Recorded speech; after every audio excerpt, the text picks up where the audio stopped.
Enjoy the show. Difference between me and you think you should have it and I deserve it. Dwelling on the past and I'm in the lab working. Never spoke to God in the hood, there's bad service. But I guess I got bars, cause he's sending them for certain. Swanky said, got critics questioning what lane he in.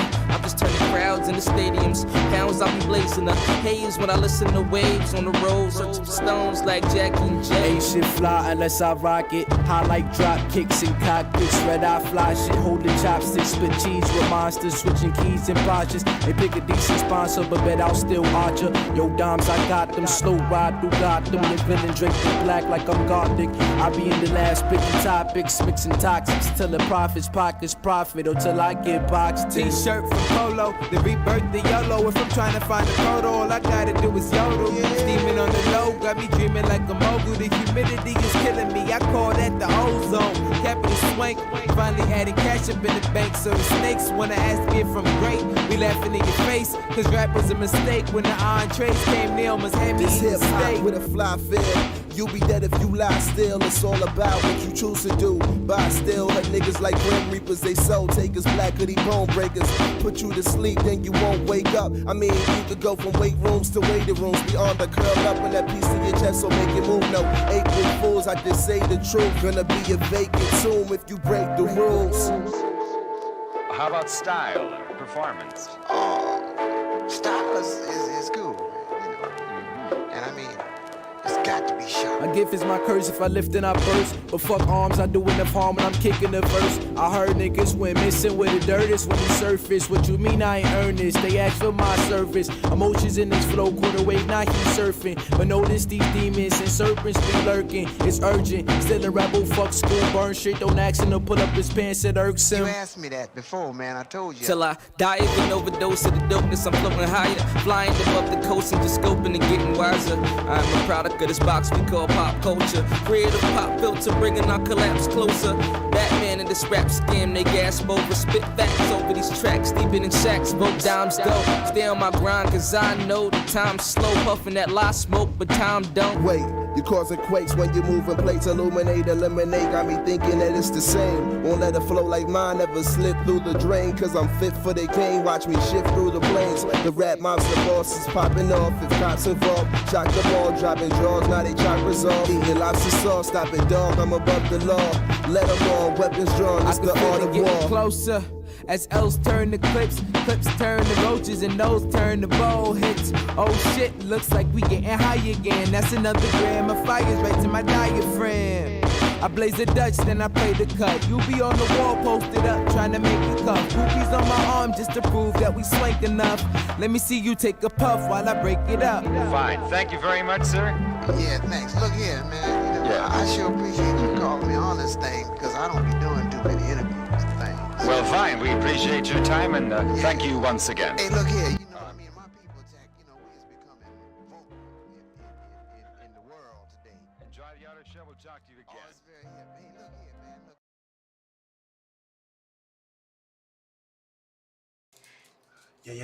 Yo. Hello, hey, hello. Yo. Hi. What up? What up? What up? What up? Blah, blah, blah. Blah, blah, blah, blah, blah. All right. I know. You're like, wait, what? Did I get too drunk and miss an entire day? Is it Saturday morning? No.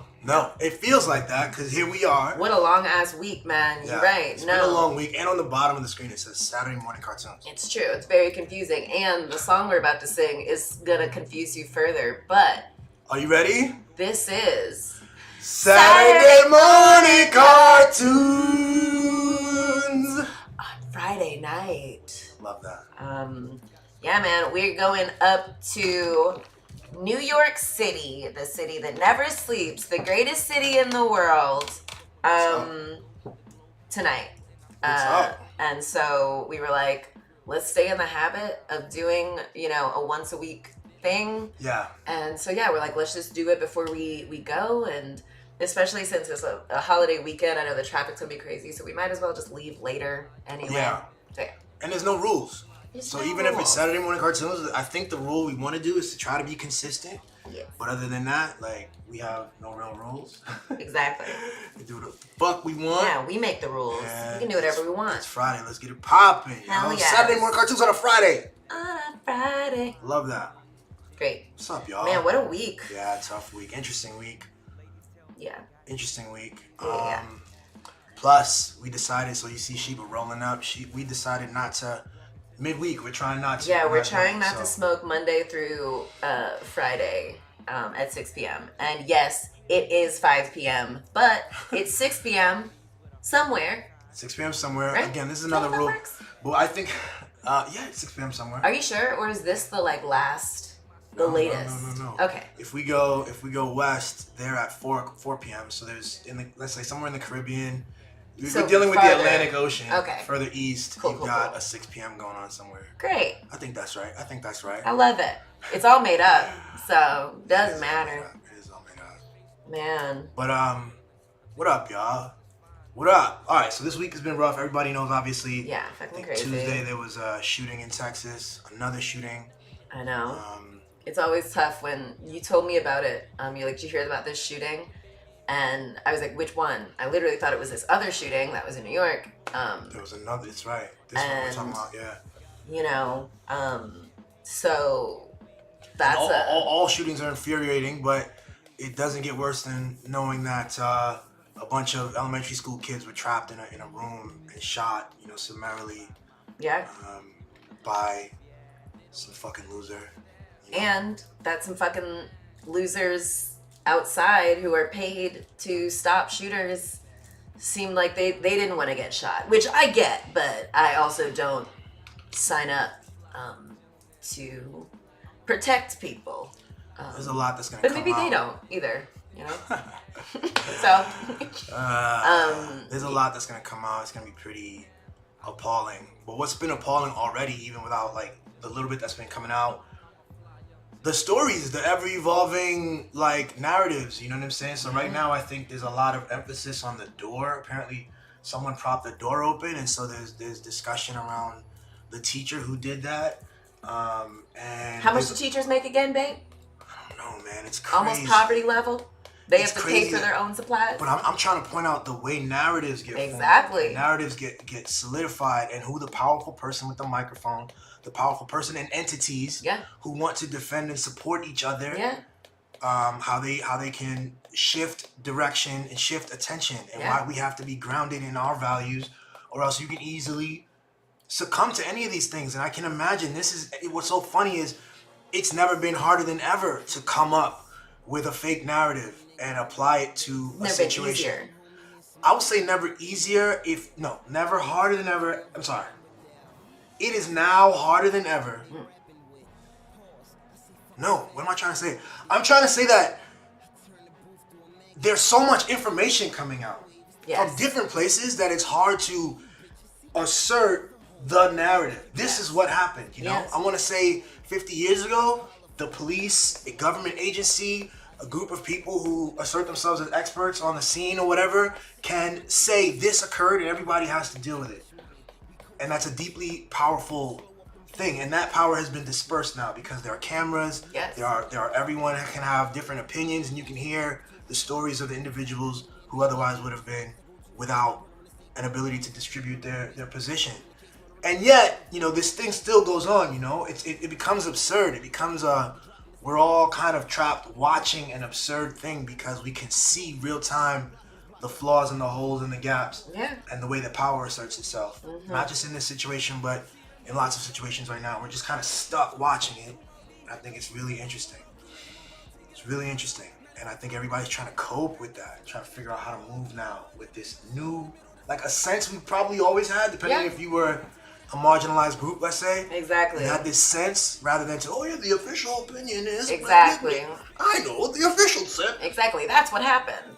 But now we just kind of got to watch and kind of lament with each other and hit Facebook up and kind of like, can you believe this kind of thing all together? But what do we do beyond that? That's the question for me. Yo, I have this great, the book I actually mentioned last week, and I think I've mentioned it before, is See No Stranger.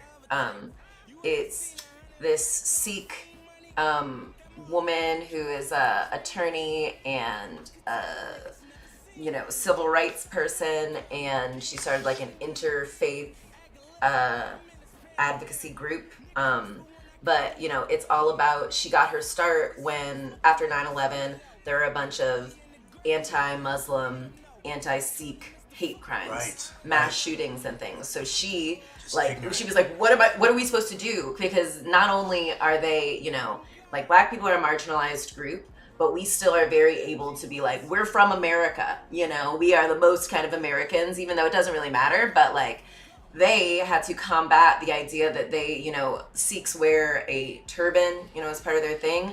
And so, Americans, we have this, very xenophobic, insular view of what an American looks like. So they had to prove kind of that they're like, I know we look like the people on TV that you've been told are these terrorists, but we are as American as you. We have been here as long as you. And it sucks that we have to prove our Americanness for you to even put our the hate crimes, the mass shootings that happened to us on TV, And so her book is all about how do we do that, and it's like these steps, it's called See No Stranger, and it's the steps she has are grieve, rage, push, and one thing she talks about is when things seem dark, we think of it as the darkness of the tomb.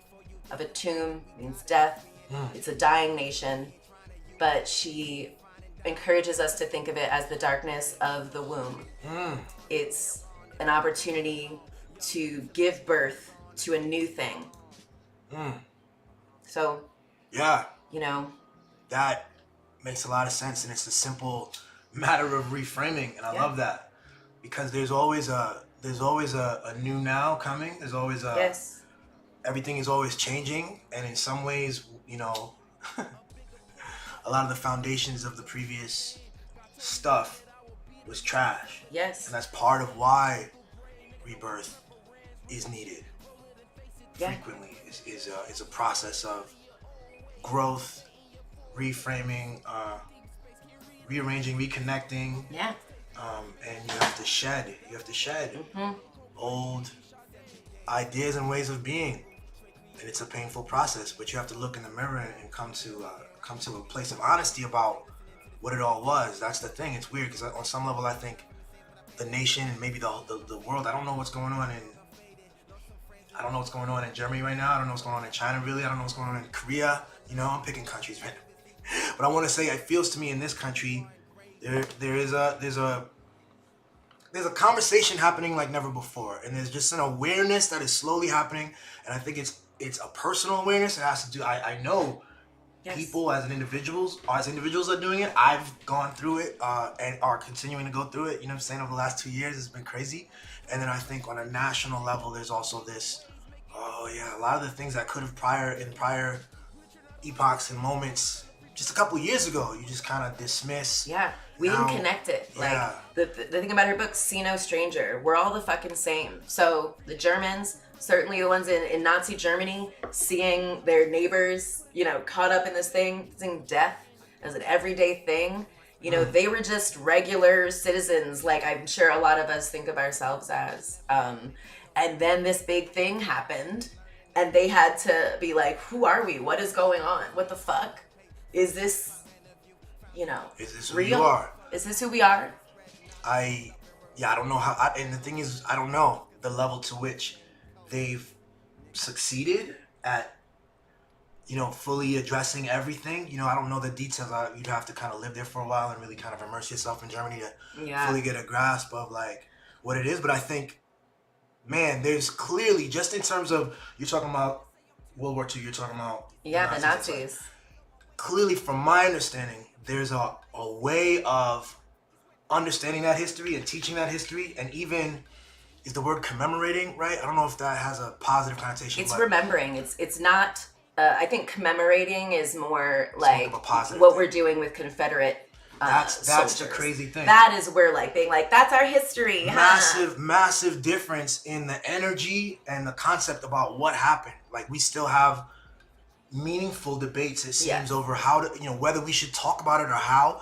We should definitely talk about it. Even whether it's, You know, what I'm exactly. saying? People are now claiming, and I think it's a troll thing, like, people are claiming, like, it'll make white children feel bad, and Which, things like like, this, and... Good.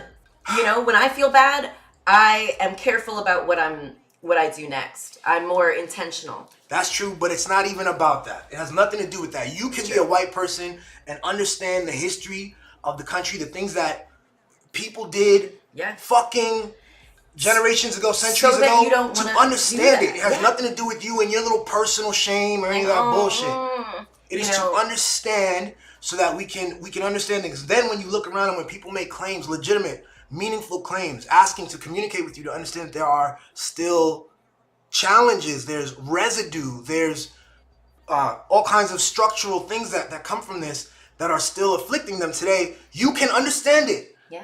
It's no guilt. I don't need any guilt. Yeah. In fact, the people that we love, there's so many white people that have this conversation and have tried to engage with the history and are living good lives, and they don't need guilt. They are simply intelligent. They're just like, okay, I understand that that's what happened. And even if we can like take it off of race and we can talk about our own personal traumas, our own personal things that we're ashamed of. You know, if you do any type of therapy or healing work or restorative justice work, you know, it's never like, forget that happened. Don't even think about it. Don't even think about it. No, you have to go into it, unfortunately, and it's going to be painful. You have to. But if you don't think about it, if you don't reflect on it, you don't like try to put yourself in, where was I? What was that? Why did I feel that way? You know, you might repeat it. And I've been to Berlin, and I think they do a really good job of not letting us forget that, you know, when I went, what was it, like 60 years prior, this square that, you know, is beautiful now, it's so cute, like lots of tourism, was where Hitler was, you know, emboldening, you know, his country to do horrible acts. And so now in that same square, they have like one of many things, but it's like an art installation. And so on the ground, you look down and it's, you know, dug out this like a box, and it's a clear glass window so you can see into it. And there are these, it's white, there are these white empty shelves. And it's just, the title of it is, once they start burning books, next they'll start burning people. And so us, in a country in which they're kind of starting to burn books, we should be taking note. We should not be seeking to forget just yet.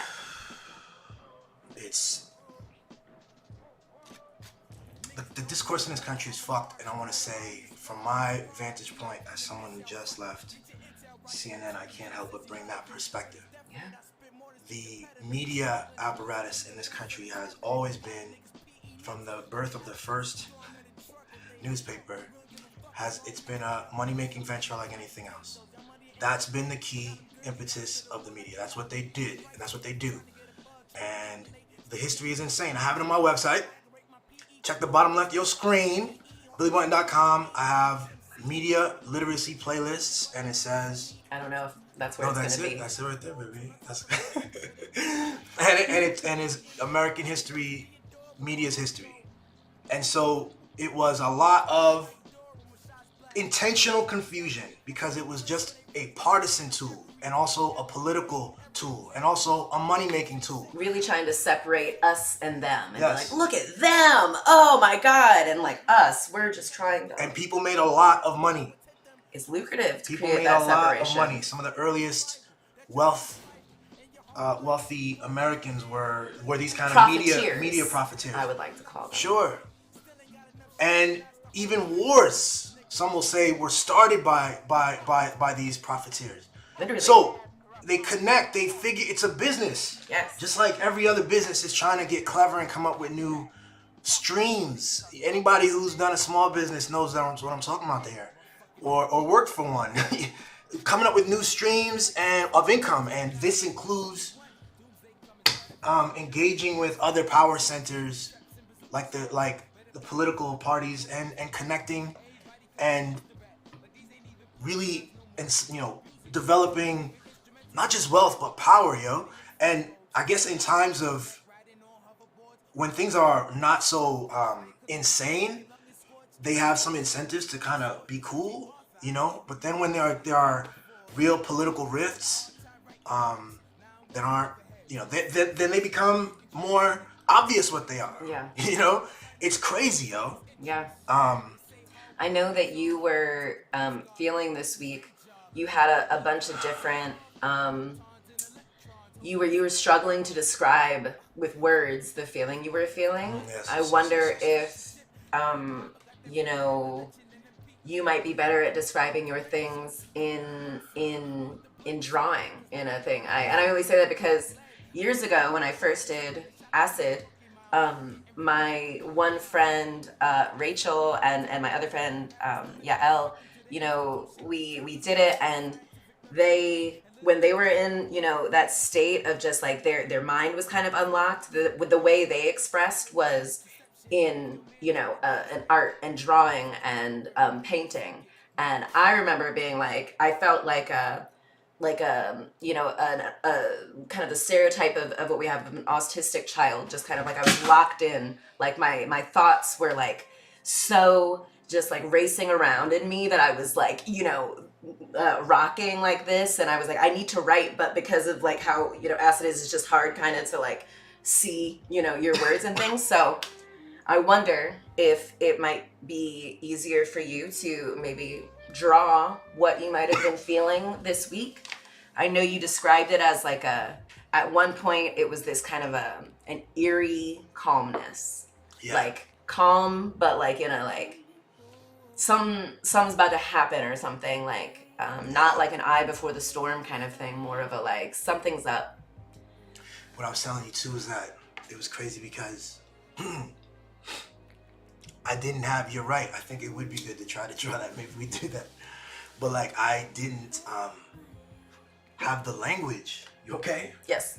Yeah, shit, set myself on fire, good lord. Wouldn't that be the baby. thing? Careful. I didn't have the language, I didn't have any words, the only word I had was anxiety. I said I feel anxious, but I felt anxious in different ways before, and this was a different anxious, and I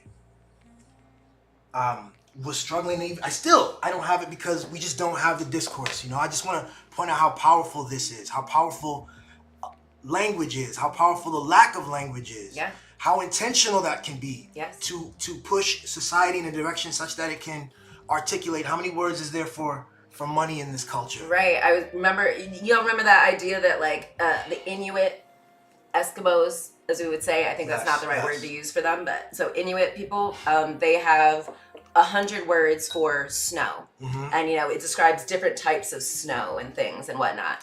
And in our culture, how many words do we have for money? How many words do we have for destruction? For violence, for killing someone?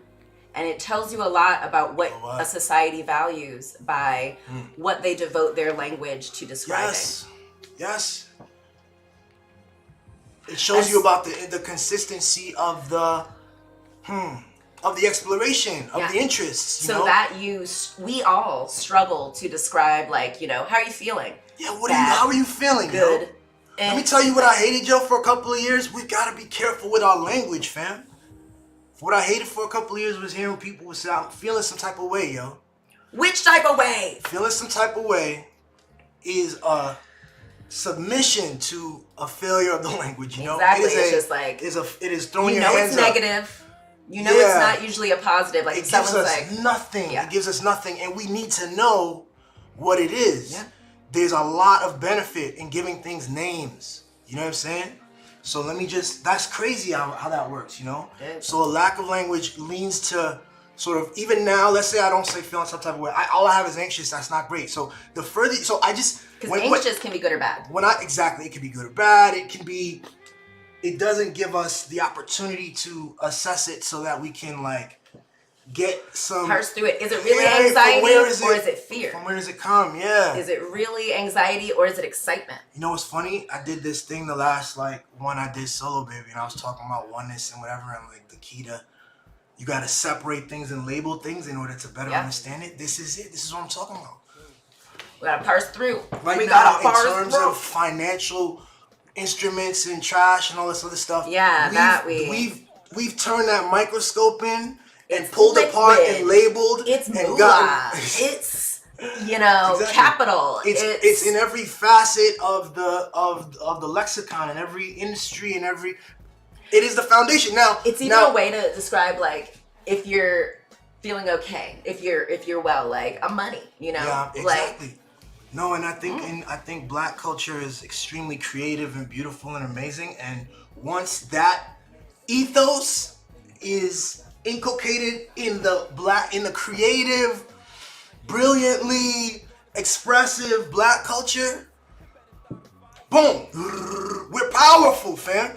we're very powerful. Words and creative modes of being and money, my bitch. We have the power, and I think we're taught to. We're misdirecting it. We're using it in a way that's harming us more than we think. Don't even know. We haven't been taught to think about ourselves that way and to think about the power that we've been taught the exact opposite, that we are simply sort of leaves in the wind. We are we stuck dealing with this broader thing, but we are intensely powerful. And I think that this is just one example of it, and the lack of language, and consider that we don't know how to speak about ourselves and how to analyze our anxieties. And we're gonna we have to start to get into this. You know what's funny? So everybody knows, man, I like to think of myself as an LGBTQI ally. Now, what do I mean by that? All that means is that I recognize that we're all one. I think that you are a human, and it doesn't matter if you're bi or gay, whatever the fuck you're doing. It doesn't make sense. Like, it doesn't make sense for me to partition myself with that kind of thing. So here's my point. Okay. I remember when the trans conversation first started, I remember having, even as I was like considering myself an ally, I was also like trying to understand it. I'm trying to understand it. And I remember all these new genders popping up, And I remember going, like, okay, let me go to the website to understand what the argument is. What website? That's the thing. The trans website? www.trans.org. Let me see if that's a website. I Googled. Hold on. Let me see if maybe I can find it. Like, we're clouded, but like, actually, yeah. Yeah. So hold on. This is This is 10 years ago, though. Yes. So whatever website I'm talking about wasn't like there wasn't a whole bunch of discourse the way it is now. There wasn't a whole bunch of websites and you know what I'm saying? Yes. You feel me? So exactly. It was a blog, I think. It was done by trans people. That's how I looked at it. Like, okay, how can I get the best information here? They were kind of Bing. By the way, if I need like a sound effect thing. Bing. Okay, Bing. This is a trans website. This is the people themselves speaking, right? Okay. Now. Good instinct, I think. Boom. Go to the website, and I'm reading. These are the genders, and it's mad genders. Okay? I was open to the idea that there were 3 genders. I was like, oh, this makes sense. So then I go and it was like, I think maybe 600 genders at this point on there. Okay, if it was a 6 in there, it might have been 36. Anyway. So, but anyways, mad genders, and I started reading them, and the genders went like one of them was like feels more feminine. Oh, you were like a nighttime thing, yeah. Yeah, feels more feminine at night kind of thing. And I was like, what? I was like, what is that? That's a gender? I was like, that's a mood, right? That's not a gender, that's a mood, right? So I started to look at it and go, I started to be critical of it, right? But then I realized what's happening, okay? It's language. And it's an effort to understand a space that has no language. We are, for all kinds of reasons, been pushed to directions that have left us in a deprived space in language in this sphere. And so the question is like, it doesn't there's all this stuff, 36 over here that didn't make sense to me because in genders it's gonna be something close to the binary as far as I'm concerned. That seems to pan out in terms of the way I see expression and the way we talk. It's very, very relevant to me. So, but take mood and gender and take it off. There's like, none of us fits perfectly in this thing. It's an attempt to talk. It's like, none of us are even, I don't care how manly you think you are. Like, what are you talking about? You're like, so it's gender is about the social exchange between us and our moods and our expressions and how we feel and it's all connected. And so some person, it's just like how you frame the conversation is what's changed, And we don't have language. And so we penalize these people, and idiots like Ben Shapiro and Matt Walsh get up and show disdain for people who are trying to traverse and exchange with language for something that is occurring, something that is real, something that is a part of the human experience, something that is occurring, something that is real, something that is a part of the human experience. Because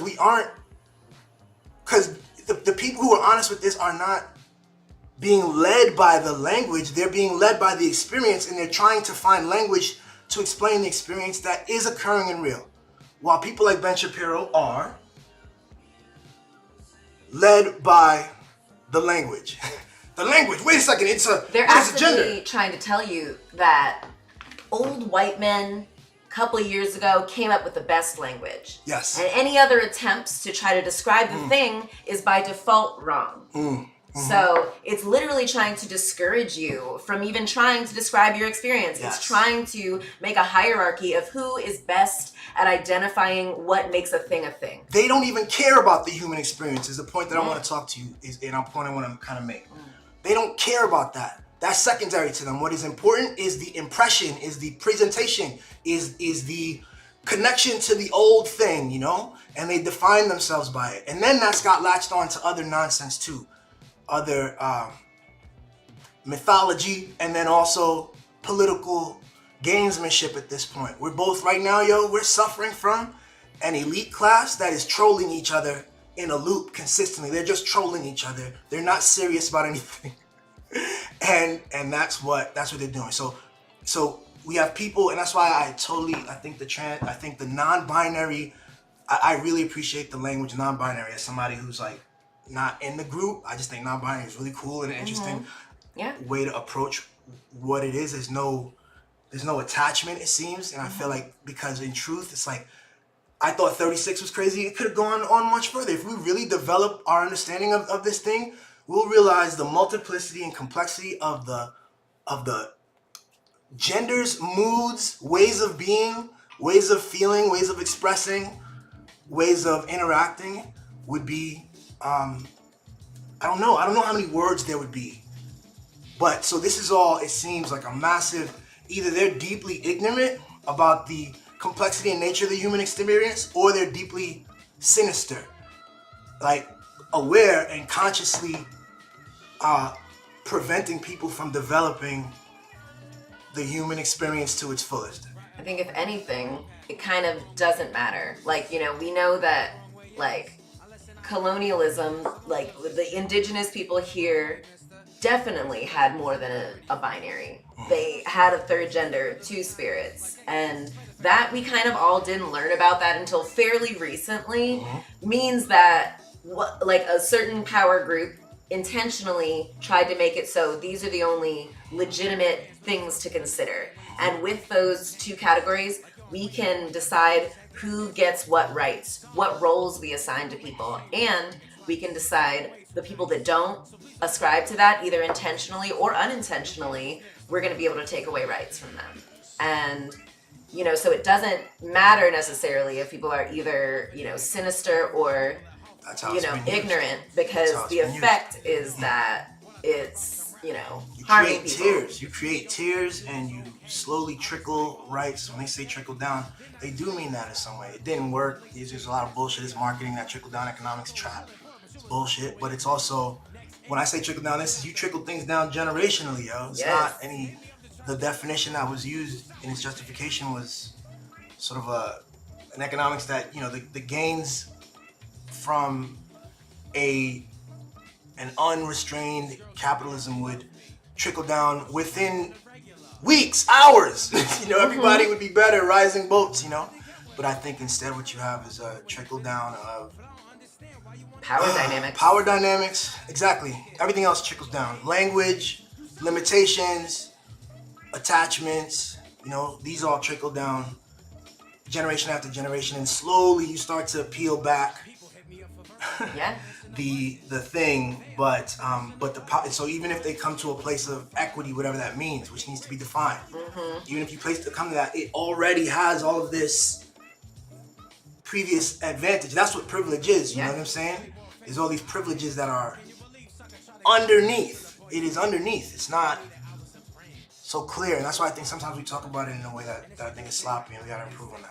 Which is tough because we're not really taught so much to value words in a sense. I feel like we're taught, you know, like, oh, just shake it off. It's just a thing, and sticks and stones, words can't hurt. But like, really, actually, words are what create every law that makes, America the most highly incarcerated country. Words are actually what probably the thing that you're most insecure about is probably conveyed to you in words first when you were a kid. You don't even like recognize it, but you've internalized that thing and it keeps fucking playing with you. And so like the idea that we've been taught to kind of be flippant with our words, I think was intentional.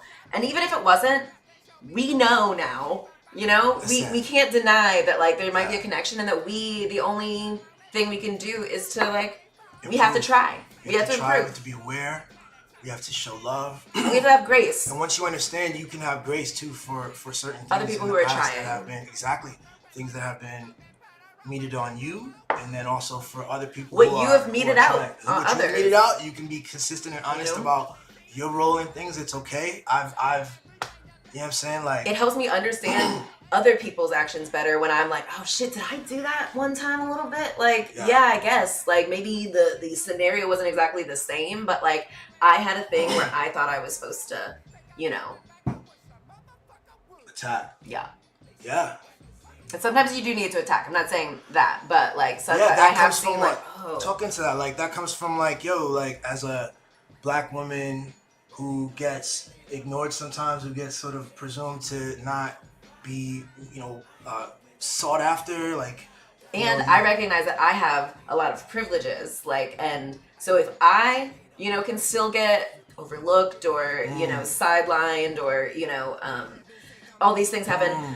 Like, what about all the women who have way less power than I do, way less privilege than I do? Yeah. It's kind of my responsibility then. I feel a lot of pressure, to like speak for people who can't, and to speak perfectly, because I know how, the system that's been set up really tries to punish you to make you really afraid to even try. Because if you mess up, like, fuck you, we're going to cancel you. We're going to do these things. Like, no, we're not. This cancel culture thing is a trick, I think, bro. It's like trick. Several things. Listen. Who's been canceled? Things are complex, okay? If you look at what it is, it's a complex thing, but it doesn't exist. It is an effort to keep everybody fearful again, Of speaking. How intentional is that effort? I don't even want to make the claim. Like, I don't know who's making some call. I'm not. By the way, none of this is a single person pulling levers, yo. This is a very complex arrangement of personal and individual. I gotta put on some deods. I know. I want to take a shower before we go to New York. Complex arrangements that are sustaining themselves and also just being and playing their roles, what they think their roles are, Yes. I'm playing the left. I'm doing the right thing. I'm a liberal. good person, I'm the Republican. And so we are people are communicating and not necessarily challenging, People are. We've been taught that it's bad to challenge. Yeah. And well, why would you challenge the people who can feed you? Everybody wants to get the guap. Again, we put the whole narrative and the ethos is related to status, and that's why I think the Kevin Samuels thing's a little bit toxic because it perpetuated that a lot bit toxic. It for several reasons, but here's one. It went straight to perpetuating what is, you know what I'm saying, in terms of judgments on very superficial things in career and status. White supremacist, kind of capitalist, patriarchal things that are why we're all fucked now. It went right to it and perpetuated it, and he marketed it as realness. You see what I'm saying? But what is real? You see what I'm saying? And how much, and what's helpful? What's helpful? Does he realize that he's not just? It's just like the media. Yeah? He's not just a disseminator of truth. He's not just a window into reality. He's a filter. Everything that he says has been filtered through a mind and with a whole bunch of interests and values and self-perception and goals. You can't help that. So, awareness, you know what I'm saying? What are you putting out? And so he was putting out a way of looking at the thing, but it's like a way of looking at the world. But it's like that's a way that everybody's familiar with. Yeah, you make fun of fat people, you make fun of women, like these, you know what I'm saying? You These make hoes, women these think hoes. they're lucky to be in the room. You That's know? right. That their only Yes. value is in their attachment They're- to a man. That's exactly what he was perpetuating. And all the anxieties that I think that I grew up with and a lot of the black men that I know grow up with and deal with have to do with this, like, you know, we understand that dating is a market and there's a market and that, you know, status and money, like these are the only things that count. That's a value, yo. That's not real. And I know cats, we're not able to really actualize ourselves because of this preoccupation, I think, because we haven't been taught the other value. That other value hasn't been inculcated in us. But we've been getting a year for some decades now. Yo, get money, man. This is what it is. And I think This is there's what so it many is. men with money who are still very unhappy because Very they've done all the things they were supposed to, but like it's a hollow kind of thing. Because it's like You you hear didn't this story see- all the time. Who Cats are know. you? Yeah. You know, like you did what was like easy, you know, and potentially like a get rich quick kind of like if it works, you Yeah. keep doing it. But like, what do you want to do? You know, Yeah. like who are the people It's that a trap. You see cats get stuck in it, and there's never enough. it There's never really ends, a goal. And along the path of it are a bunch of nicks and bruises of removal of the self, because you're in some ways the market is a crazy beast. Like you're interacting with it. It is you're seeking it, you know, and you're making subtle choices that put you in a out of tune with self because you're chasing whatever. And I think the internet never made it easier because of all these, you know, it's quick, it's clicks, follows, you know what I'm saying? Like, I've suffered from this a little bit. It's so funny, like, early on coming out of CNN, I was like, all right, blah, blah, blah. You know, I'm very goal oriented. No. I'm like, all right, we're going to get da-da-da. Even the video, I have a video out where I asked everybody for 1,000. I want to get to 1,000 likes. And from that, I think I went from 200 to like 450, you know? And I was like, okay. See, I'm always like, you know, I didn't hit that, but it was ever like, it was like what to do now, you know? But I never changed that goal, you know? I was just like, and I think it's only been recently where I'm like, fuck that goal, like it doesn't matter, you know? I'm just gonna make content that's fun and have more fun and realize what's happening now. Yeah. And just kind of participate, you know? So, in myself, knowing myself, you know, being guided here rather than being guided from an external gaze. Yeah. That's a real challenge. It's a really powerful flip. I see that. I remember when you were going through that. I remember before you put out that one video, I think right after you left CNN, you were very, you know, you could tell it in your demeanor. You were distracted by this preoccupation, you know, like you were like, and I was like, what's going on? And you're like, you know, like this video has to hit, has to go viral, you know, like I have to, you know, it's a big deal. This is really important. And like, I got to get it out by, you know, this date. And That's right. It's really, Yeah, there's a lot hanging on this thing. And I was like, why? Where is all the pressure coming from? And I was like, didn't you make up that date and the thing you're doing? And you know, what's the consequence of it not happening? This made up date that you made up just now. And I think you were like, huh. Yeah, exactly. Yeah. Yeah. And I think it's good to certainly set goals for yourself and try to keep yourself on track, but take a little bit of the weight off of That it. was Like, the lesson. what are... Yeah, I think, my reaction, it took me a second, but when it hit me, it was in a big epiphanal moment. It was like, yeah, I had orchestrated the whole thing. And it's good. It's good. I like that I'm the type of person who puts hard goals and really tries to hit them. That's really gotten me to a place. And I want to just kind of like... But I could see how externally motivated you were. Yeah. Like, you wanted other people to validate that. You were like, other people are kind of counting on me, it seemed like. And you had these other people, and it's like, you know, like we all do it. We're taught, you know, to care about what other people think. And other people are counting on me for the date of the release of the cartoon? For the information, for it to be perfect, for it to, you have an important message, and you can't get this wrong. There's a lot riding on it. You said that, and I was like, what? Yeah. Like, you thought you were going to burn all these bridges. You thought, like, people were going to start attacking you. And I was like, I mean, maybe.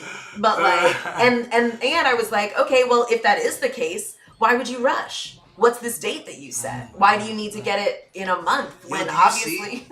I think in this hour, on 2 occasions, you're seeing, like, how she was, like, helped me rethink a thing in a pivotal way. And I just want to say that when those things happen, I notice them, and it's important that you notice what's happening when that happens, you know? If you don't notice that you can change your mind and that the world literally changes when you do so, then you will struggle to understand the depth of the amazing experience that's happening. And you might fail to step into it. And you might fail to be present and to step into a new phase because you haven't yet come to a realization of truth and how things work. So I just felt really lucky both times, and there's been several other over the course of the last 2 years where it's just like, and vice versa for you. You know what I'm saying? Exactly. So and it's not, you know, like, shit. Yeah, like, you know, she's been able to pour into me. I've been able to pour into her while giving each other incredible space to be ourselves. Yeah. And like all kinds of things happen from that. And I think it has something to do too with our things we've put in place. I don't know. It's fucking amazing. Exactly. I think we're, you know, very great balanced masculine and feminine within each other. Like, not even that we're like, you know, like, oh, even though like maybe I am like more, you know, feminine, you're more masculine, but I think we have a great balance that like just like helps us be like these two whole people you gotta come together exactly. and are like a fucking megazord. Yeah, exactly. I love you, baby. But one part of this megazord does need a little man, but maybe that's like, because I've been socialized as a woman that I'm very self-conscious about smelling bad, or being not like perfect and pristine and clean and sweet smelling and inoffensive. Yes, this is what cats gotta understand. Like, it's so complex, you know.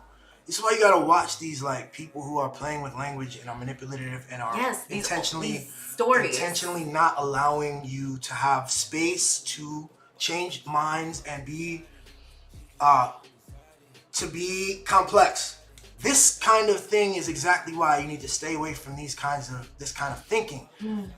Because going back to the beginning of this fucking video, like, you can't it's that insane. It's about perspective. That's what this experience is about. It's about perspective, and it's about creativity, and it's about experience in the present.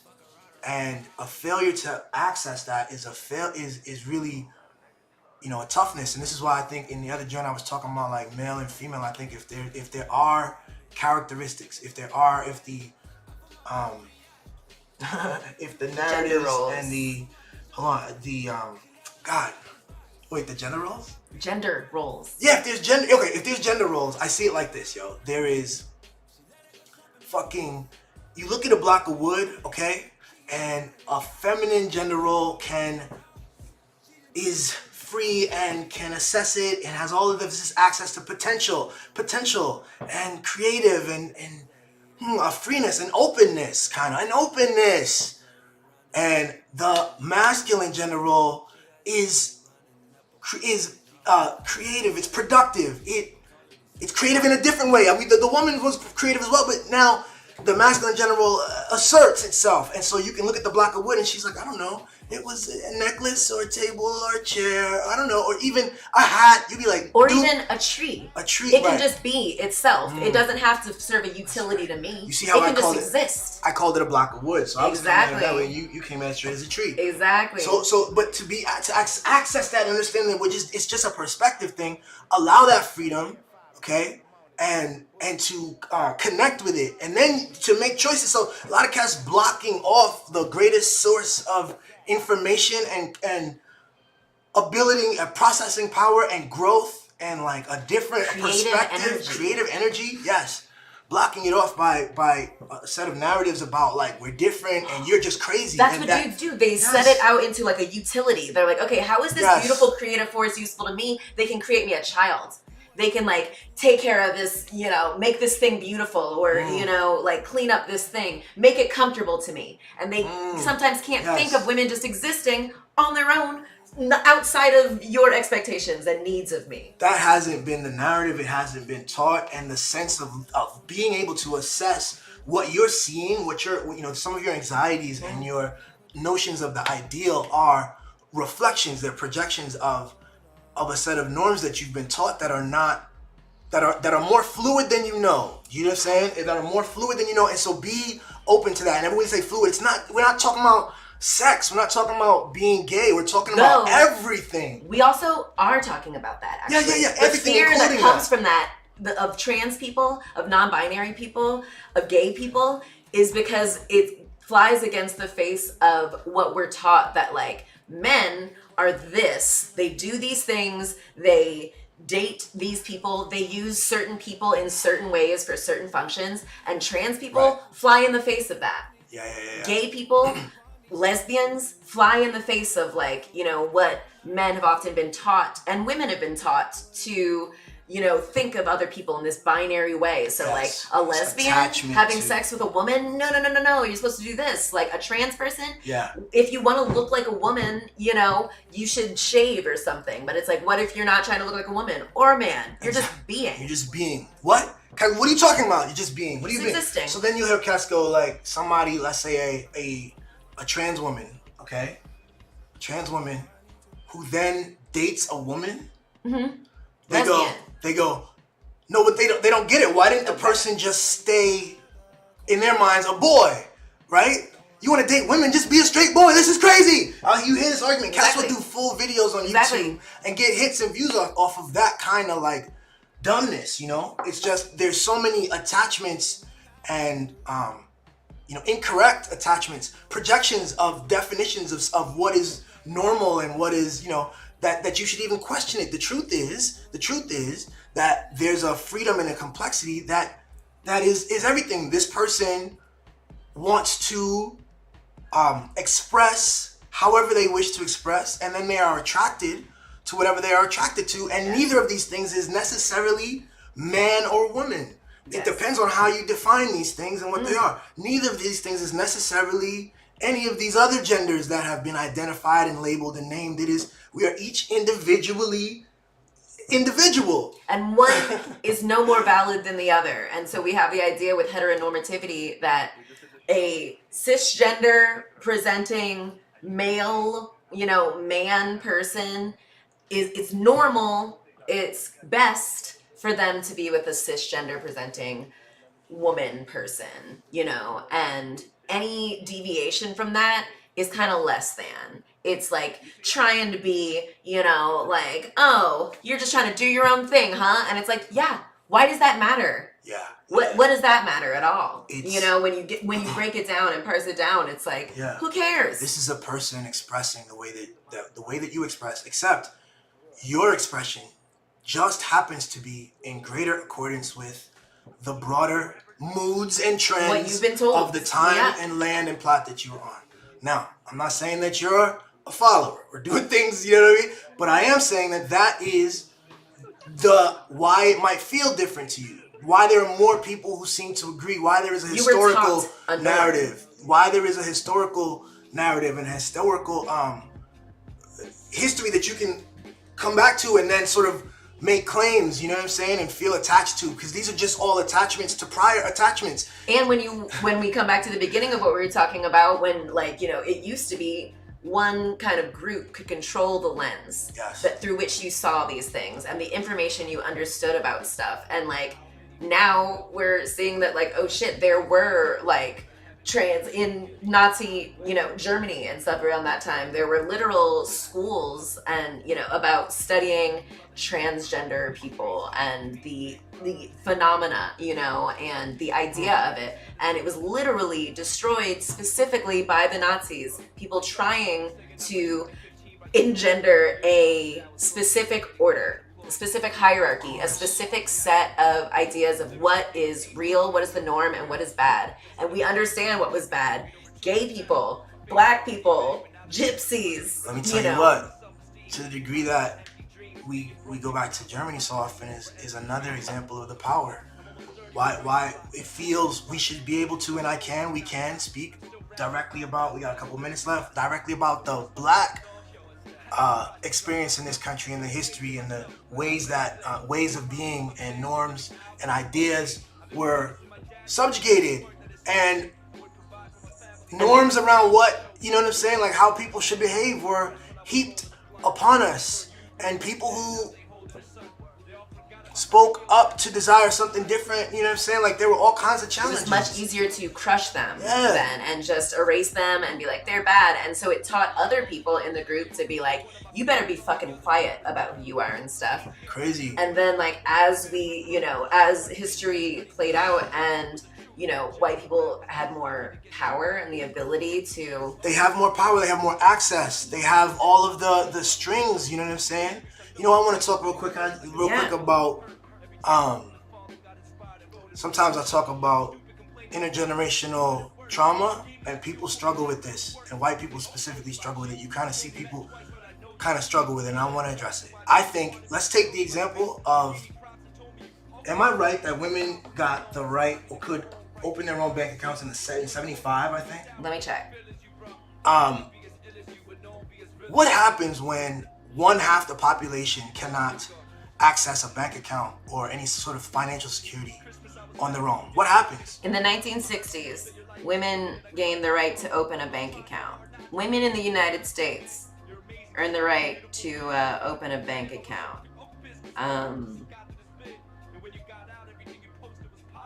1974. In 74, the Equal Credit Opportunity Act passed, which was supposed to prohibit credit discrimination on the basis of gender. Before its passage, many banks granted credit cards to women only with their husband's signatures and outright refused to issue them to unmarried women.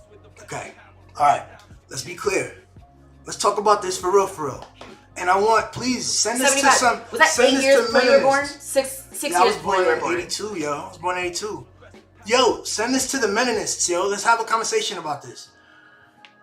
Because I want to understand in what way the gripes of today, the little petty stuff with dating and stuff, how they match up with what we're describing here. It wasn't until 75. So in terms of dating, what did dating look like? You know? What kind of advantages were heaped upon men and burdened by, you know, that women had to deal with when they came into dating? You know, can you imagine, like, this is like when they talk about Babe Ruth and all the awards, you know what I'm saying, before black people and before brown people could get into baseball, you know what I mean? It's like, okay, that's cool, that's a lot of awards, but that's an advantage, you know? So lots of things came about through that. Women had to approach the dating scene with a degree of, like, awareness. Shrewdness. In order... And, like, strategicness. In order to date, what are they doing? You know, who's setting the terms of like what it means? Yo, what you want to get married? You don't get, you know, a good husband. Yes. And what is a good husband? Someone with a bank account is a good husband. You see what I'm saying? Because I can't have one. You see what I'm saying? If I'm a woman. And so think about women being exactly like us. They are us. Just off-brand men. They are us. Okay, so now. What happens in the dating scene? To not have to get a bank account, the only way you could get a bank account was if you attached yourself to a woman. Would you like that? And then, like, so you get to set as a dude. The dudes were setting the norms, the language, the purpose, the definitions. You know, a good woman is what? Who defined that? Okay, and a good man is what? I guess women define that, but they have less power to define. You see what I'm saying? Like the way money works in this country. Like, and the way the whole things work, what does that mean? You see what I'm saying? Who gets to define that? So, yes, money, access, like, who can provide some security? Who can provide me a child and keep us all because together. Of laws that we've Because said of laws. that And a man can pass on their wealth to a child, not necessarily to the woman at all. And so a woman understands if they have a child, that is their only way to access any security. And how do they teach the daughters? What do they teach the daughters to behave? What norms are then sort of slowly, either by force or by in more subtle ways, taught? Not because it was reasonable or smart or true, but because it was prudent in some way. And because it was prudent. It was, you know what I'm saying? And like, who did that though? Who created the distrust, you know? Why don't we have a proper discourse to discuss what that means and what it meant? And so generation after generation after generation after generation, you see the passing down of norms and ideas on how to behave and practices. What best practices and this is meaningful stuff. And so we've inherited that, and as men, we define ourselves a certain way. We've inherited our stuff too from the same people. Our sense of what we should be. And if you don't have money, you ain't shit. And if you need to be the king and the big guy, and you handle things because and sometimes that's not the case. You need to be more free and open and interesting and creative about what you can be. Like in the way our world is designed, you know, like if you're only thinking of me as this like supportive, you know, like thing to like make sure, you know, everything like is clean and looks good around you, and I don't like challenge you in any way, you're not using me right. I don't want to challenge you. You misusing an asset. It's just like you have a really beautiful hammer that's like pearl encrusted, but you can't fucking use it to build a house. Truly, you can't use it to solve problems. And who told you to care about a pearl encrusted hammer, yo? Somebody did. A useless thing, a trinket. You know, I think women, in the same way you were taught about the, you know, stump of wood, a tree, you know, women are taught to see the potential, not only in the tree, but in men. We're able to see, like, you don't have to be that hot. You don't have to be that nice. You have to have the potential to one day make money. So if you're not doing it now, you know, if you're hardworking, if you say that, hey, you just fallen on some hard times, you're going to be there eventually. A woman is supposed to be able to work on your potential and accept you for your potential. But a man, no. If I had the potential to be skinny one day, that's not good enough for a guy. Like, I have to be skinny. I have to be the thing. Then I have to be skinny and pretty and quiet and inoffensive, but that is not who I am. You are underutilizing me if you think I'm just supposed to be a table. Exactly, bro. She's fuller than that, bro. There's so much greatness to appreciate, and there's so much you know, knowledge and wisdom and a broadness, a depth of perspective. And if you are too rigid, if you're too traditionally masculine, you can fail to see opportunity. You can be kind of stuck, and it's interesting. You can peel this back. If you say yes to it, you can notice, and then you can see the deck. That doesn't like. Let's just You can see the forest for the trees. You can be present. It's nutty how this works. We need to be aware, y'all. And, that's an hour, yo. We got 6:03. I was supposed to draw something, but that got I know you got to draw, but like, what a good fucking conversation. Like, holy shit, that was so great. Like, we're so good. We don't even try. We're just open and free to do what we want. See, this could be y'all too. We're not, you know. I mean, maybe we are uniquely capable and things and stuff, but like, I think everyone has in them the thing that they can, you know, just get into a flow state. They can just like go off for an hour and. It and works. Are we allowing ourselves? Are we being free? Are we afraid to try? Afraid to try? Are we locked into a sense of self that isn't, you know, it may be okay even, you know what I mean? It's all perception of what you mean by okay or good or the best or winning. You don't know the full depth and the heights of the human experience and the human, you know, potential, you know, but I'll tell you what, man. There are people who do, and they use it in these terrible ways, and they're very manipulative, and they understand that language can be played with, and it's malleable, and they have agendas, and they have a vested interest in division, and they use language to make us feel that we have to perform that too. They use incentives, and they have all kinds of logical assessments that they've made up, and that they've been passed down and that they take on, and they are the gatekeepers of what is logical. What's the premise? You know, and it's like, and it's nonsense. And so, be yourselves and love yourself, yo, and figure out who you are. Yeah, do it on purpose. That's real. And have the courage to be disliked, yo. That's Just real. be you. Take it easy, yo. See you guys. See you on. I'm looking around, looking at my past. Everything is mahogany.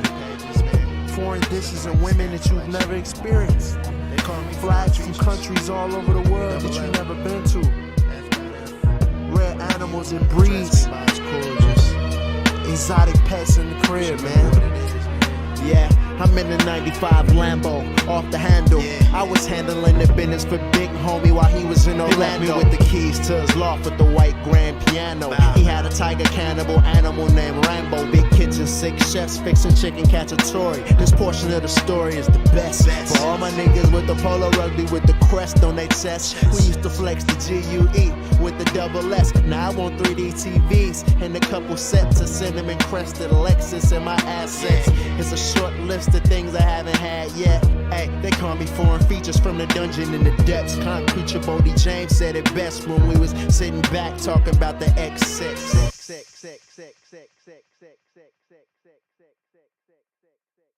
The lobby showed up, the weed just showed up, the drinks just showed up, the weed just showed up, and that's when foreign features showed up. Wow, just get a look at the luxury. Trust me, nobody is touching me. Just get a look at the luxury. Trust me, nobody is touching me. Wow, just get a look at that. I'm in the Warlock Mercedes, the door's locked. You twisting the doorknob to Hades if you reaching and you don't knock. The show don't stop, we don't pose for no photo ops. Get a load of double F, high hopes, his hopes high. So Michael Rocks is me and I'm him, so we both die. If something were to happen to one live from the slums that your mind creates, just try to concentrate. Bottom line, what I'm trying to enunciate is this. I'm foreign features, I'm the teacher of the smart stunner. Rolex link gold chains all summer. I got friends at high places like Paul Bunyan. Make your third eye water like raw onions. Funds in abundance, giving a tongue kiss to Lauren London. Man, don't let the money become him. Nighttime, I could wonder what becomes him. It's like games, man, put your thumbs in. The lobby showed up, the weed just showed up, the drinks just showed up, the weed just showed up, and that's when foreign features showed up. Wow, just get a look at the luxury. Trust me, nobody is touching me. Just get a look at the luxury.